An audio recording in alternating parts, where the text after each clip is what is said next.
नमस्कार, प्रणाम। मैं हूं आपका चंदन झा और आज हम अपने खांटी देहाती यूट्यूब वीडियो के इस ब्लॉग वीडियो के माध्यम से दिखाएंगे दिल्ली में यमुना जी की दुर्दशा जो है उसके बारे में। यमुना जी केवल एक नदी नहीं है, वह भारतीय इतिहास और विश्वास की एक ऐसी कड़ी है जिसने करोड़ों लोगों की आस्थाओं को आपस में एकत्रित करे रखा है। भगवान श्री कृष्ण से जुड़ी हुई जितनी भी संस्मरण है वो अधिकांशतः यमुना से ही जुड़ी हुई हैं। कृष्ण और यमुना जैसे एक दूसरे के लिए ही बने हों, मगर कृष्ण को यमुना से जितना लगाव था उतना उनके भक्तों को शायद नहीं है। दिल्ली को जन्म देने वाली यमुना ही है। इतिहास गवाह है कि जब जब शहर बसाए गए तो राजा महाराजाओं ने इसका विशेष ध्यान रखा कि ज़िंदगी की सबसे बड़ी ज़रूरत पानी है और वहाँ पानी मौजूद रहे। दिल्ली को दिल्ली बनाने वाली यमुना ही है, क्योंकि वो यमुना ही थी जिसके दोनों किनारों पर सभ्यता ने जन्म लिया। यमुना ने कई बार दिल्ली को बसते और उजड़ते देखा है। पहले तो सिर्फ दिल्ली की हवाएं ही सांस लेने लायक नहीं थी, लेकिन अब पानी भी उसे अछूता नहीं है। हम बात कर रहे हैं उस यमुना नदी की जिसका एक छोटा सा हिस्सा महज 2% दिल्ली से गुजरता है। इस दिल्ली में एक केंद्र की सरकार है और दूसरे एक राज्य की सरकार है, लेकिन दोनों सरकारें मिलकर यमुना के उस 2% हिस्से को साफ नहीं कर पा रही हैं। उल्टा सच्चाई ये भी है कि पूरी यमुना नदी में जितनी गंदगी है उसमें 80% हिस्सेदारी दिल्ली की है। मतलब यमुना को मैली करने वाली दिल्ली ही है। यमुनोत्री से प्रयागराज तक बहने वाली यमुना का केवल 2% हिस्सा ही दिल्ली में बहता है, लेकिन इसी यमुना में 80% प्रदूषण का शेयरिंग अकेले दिल्ली का रहता है।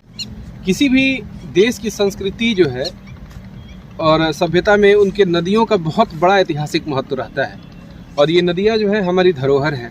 और हमारे सनातन धर्म में तो नदियों को देवता तुल्य माना गया है। जैसे गंगा को हम माता का दर्जा देते हैं, यमुना जी को भी हम माता का दर्जा देते हैं। ऐसा कहा गया है कि यमुना जी से जो है काल भी डरते हैं, लेकिन हम लोगों ने, हम इंसानों ने यमुना जी को खुद ही काल की तरफ ढकेल दिया है। अभी हम यमुना जी के कछार पे खड़े हैं। ये दिल्ली का इलाका है। वज़ीराबाद से आप जब बढ़ेंगे यूपी की तरफ, गाज़ियाबाद की तरफ, तो वहाँ का ये लोकेशन है। आप यकीन मानिए इतनी बदबूदार है ना इस समय हमारी माँ जो है इतनी बदबूदार हो चली है। हम इंसानों ने इन्हें इतना बदबूदार कर दिया है कि ठीक से बोला भी नहीं जा पा रहा है। समझ रहे, ठीक से बोला भी नहीं जा पा रहा है, इतनी बदबूदार हो चली है।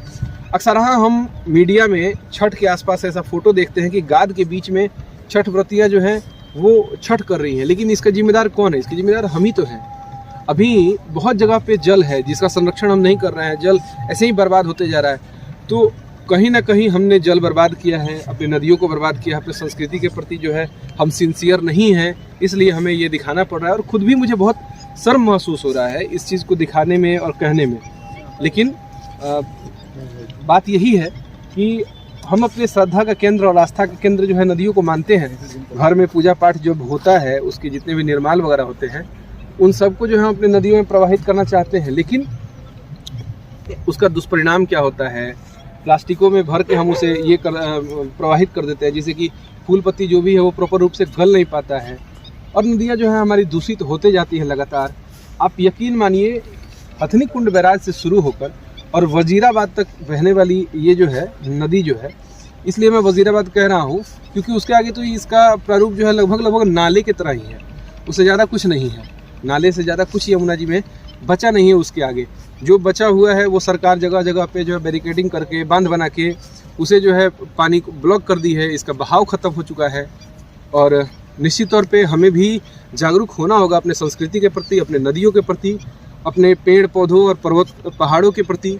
नहीं तो एक ना एक दिन ऐसा समय आएगा कि हम तो जो प्रकृति से मिली हुई चीज़ें हैं उसका उपभोग तो कर ले रहे हैं, लेकिन हमारी आने वाली जो पीढ़ियां हैं वो निश्चित तौर पे इसका उपयोग नहीं कर पाएंगी, इसका उपभोग नहीं कर पाएंगी। तो प्लीज़ आप सबसे करबद्ध प्रार्थना है कि अपने संस्कृति के प्रति जागरूक हों, अपने नदियों के प्रति जागरूक हों, झील झरनों के प्रति जागरूक हों और दूसरों को भी जागरूक करें। नदियों के संरक्षण में एक एक आदमी का बहुत महत्वपूर्ण स्थान है। यदि एक एक आदमी ये जिम्मेदारी ले ले कि हाँ मैं अपनी नदियों को दूषित नहीं करूँगा, तो फिर हमारी नदियाँ निश्चित तौर पे स्वच्छ हो जाएंगी। इस वीडियो को देखने के लिए, वीडियो में बने रहने के लिए बहुत बहुत धन्यवाद।